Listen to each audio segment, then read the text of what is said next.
Guys, JC here. Alright, gonna go ahead and cover back double bag. Alright, had a request for this, so I'm going to do this real quick. As you can see, it's got a standard black bag, nothing super special about it, just a backpack.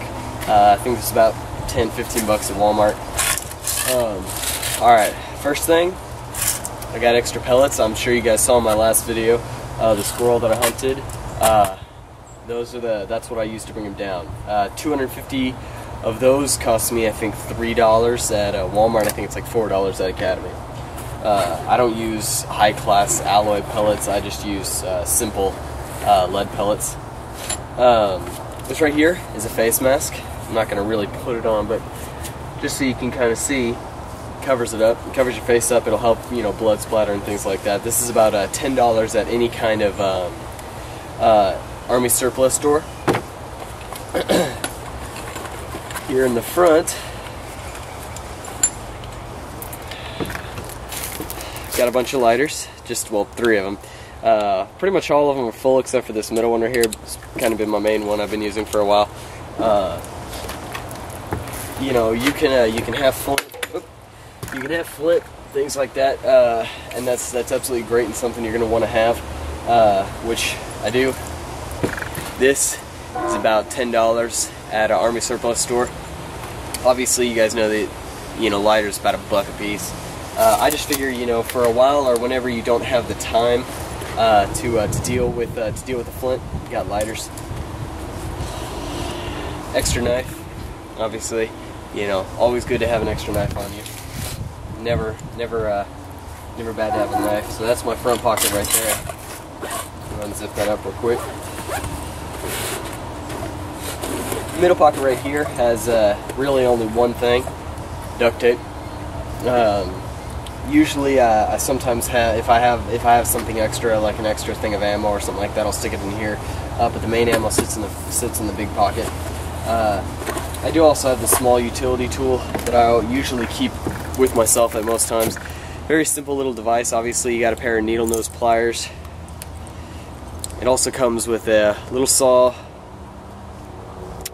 Little Phillips head screwdriver there, and on the other side it comes with a bottle opener and a small knife. Close it up, and then right here it's kind of small, and I know it's hard to see, but this actually is a very effective little flashlight for how small it is. In a dark area, it really lights up. So that's all I keep in there. In here, the main part, I have about 200 feet of paracord, and right here, kind of wrapped around them, is wire, just small metal wire that's great for snares for small animals and stuff. The big paracord can be used for all kinds of things, but I like to use paracord for snares as well. The camo works great. Obviously, animals won't see it as easily. All right, next, I got my my .22 Heritage Rough Rider revolver. You know, gonna have to have that. As I said, box of 22s, box of 9s. I'm gonna have extra ammo. Obviously, y'all can see I have my 9mm right here. Extra magazine, which on the go, I would actually have my my extra magazine directly with me, but you know, for the sake of this, I'm just showing y'all. Obviously, so you guys can see 9mm right here, you know. But so I'd recommend some kind of case. That way, your gun is always with you at all times. On the other side, I got my knife. You know, want to make sure you can get to your knife nice and quick. Obviously, you guys saw me hunt the squirrel, but you didn't actually see what I hunted it with. In my first video, I went ahead and I showed y'all this. This is my Beeman Grizzly X2 pellet gun.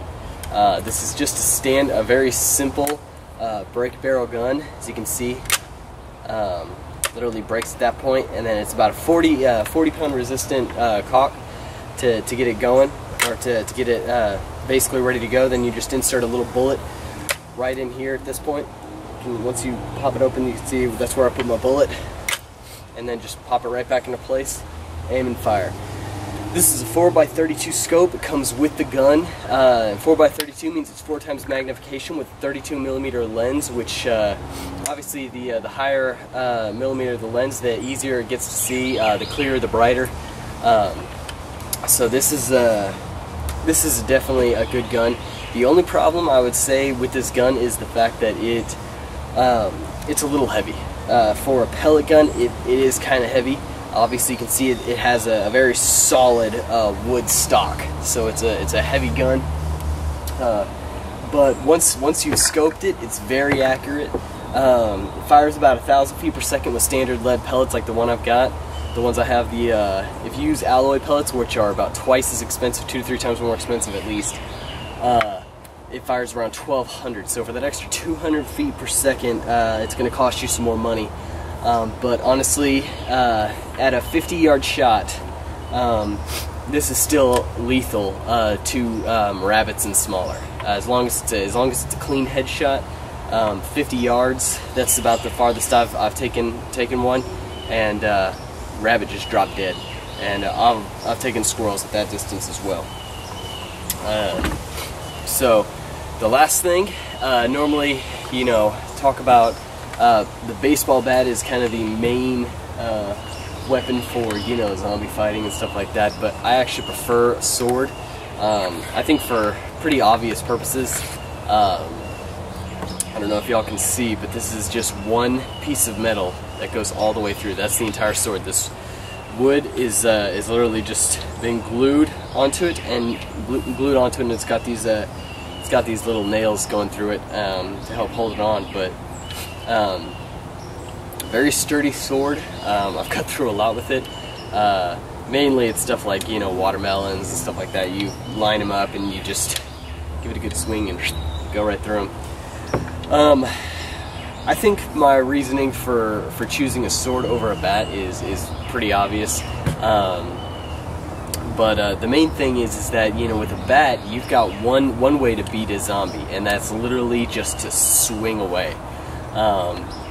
And the only problem with that, and obviously it really comes down to how long has the zombie been a zombie, because when a zombie is obviously a zombie, that means that they're dead and they're decaying constantly.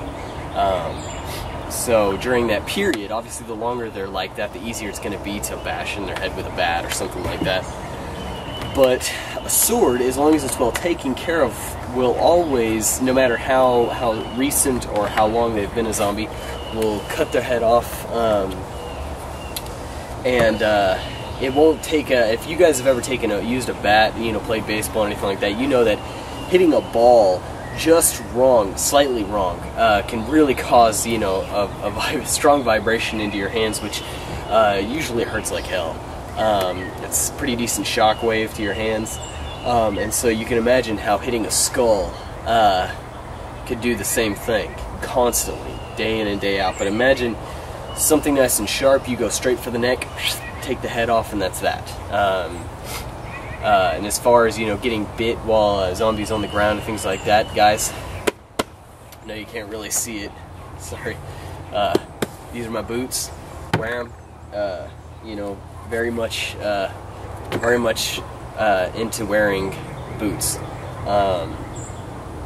Basically everything you guys see here is about what I've got. The pellet gun is probably the only thing that I would not directly take with me if I was out on the road.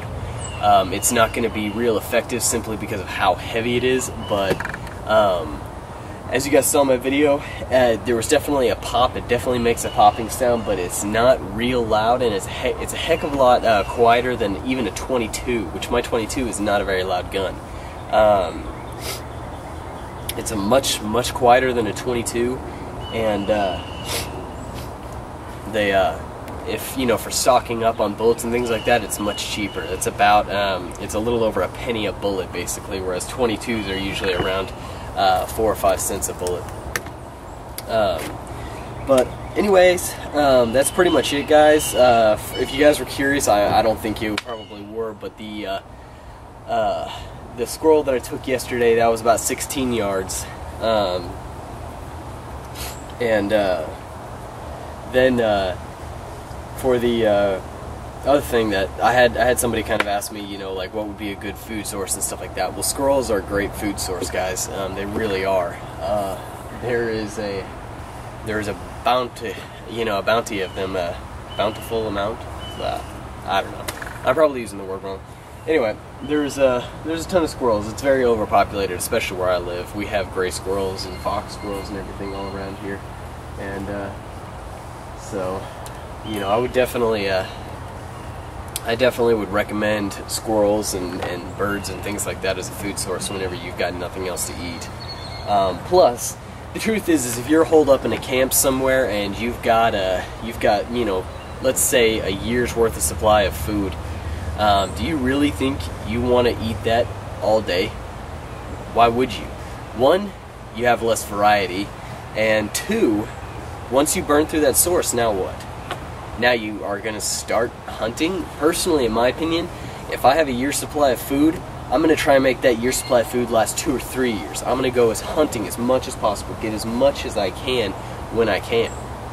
Just keep hunting and eating, because you never know what's going to happen. If, you know, if a zombie apocalypse comes and it, you know, next thing you know, the area that you're in starts becoming less and less populated by animals and stuff like that. Now you got to move on just to find food. I mean, you never know what's going to happen. I'd much rather hunt the food while I can, while I know it's there, and then, you know, turn to canned goods and things like that whenever you have less opportunity. So anyway, alright guys, well that's going to be it for this video. I have another video talking about MREs, which is meals that are ready to eat. He was asking a little bit about some combat training and stuff like that, because for those of you who don't know, I worked as a guard at a prison for about a year, and we did receive some training. I'm sorry to say that I will not actually be doing any real showing of the training we went into, simply because I don't have somebody to do it with. My brother-in-law and I have been talking about doing a video together, and as soon as we can get our stuff together, I absolutely would love to show you guys some of the things I learned. Obviously, I don't look like a martial artist because I'm not a martial artist. Most of the stuff we were taught about is very simple hand-to-hand combat stuff that a lot of people don't really think about. Pressure points and things like that. How to basically make a fight end quickly. Not really. I was not taught how to take on 10 guys at once. That's not going to happen. So, you know, it was mainly just how to end a fight quickly before it got too far out of hand. And the reason being for that, obviously, was because we had cell blocks, and cell blocks have multiple people, and if a guy decides to turn on you and starts deciding to fight you for whatever reason, and a lot of times the reason would be just because they were having a bad day, and you might have said something or done something that just set them off, or they might have just been ready to go off and you're just the first person they saw. You never know. Anyway, we were taught basically techniques to drop them quick and to cause the least amount of damage, so that it wouldn't be permanent damage, but that it would be enough to bring him down. Mainly because you want to be ready just in case some of his buddies didn't like the fact that you were getting in a fight with him. So, you know, and just to clarify, guys, no, I'm not some kind of hardcore, you know, person talking trash about people who are in jail and stuff. The truth is, probably about 80 to 90% of the guys in there were in there for very small offenses. Were just regular guys that just did something stupid and got caught doing it. You know, I had a buddy that I worked with there. His motto was, you know, I'm no different than you, except you got caught and I didn't. Which, I mean, I guess in some sense that actually is true. A lot of people, whether they realize it or not, have done something that could have gotten them thrown in jail. They just didn't get caught, and it may not have been a big thing, but I had people in there that were in there from stealing a pair of shoes, a pair of, you know, $100 shoes from Payless.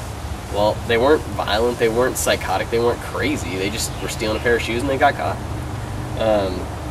So no, I'm not against, you know, criminals. I'm not saying they're all horrible people and stuff. There's obviously horrible people out there, but there's horrible people that are not in jail too. So, anyway guys, alright, well, if y'all have any questions, comments, concerns, please email me. I usually put my email right in the video description. If not, it's jcsurvival@yahoo.com. So, anyway, guys, I'm going to get another video up, and I'll talk to you later.